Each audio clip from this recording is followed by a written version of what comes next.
Cable व्यवसाय को केन्द्र करी जने युवक को भुजाली माड़ हेबा परे गुरुतर अवस्था से मेडिकल रे भर्ती होइछंती।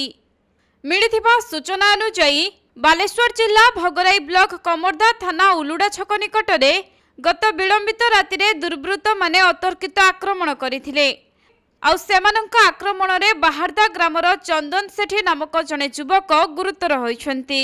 तेबे पश्चिम बंगरू किछि युवक चंदन को घरु डाकी नहीं रास्ता उपरे भुजाली रे हाणी फेरार होई जाइथिले।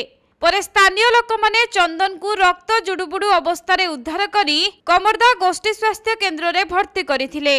किंतु तांको स्वास्थ्य अवस्था अति गुरुतर थिबारु डाक्टर तांको बालेश्वर जिला मुख्य चिकित्सालय को स्थानांतर करिथिबा जणा पड़िछि।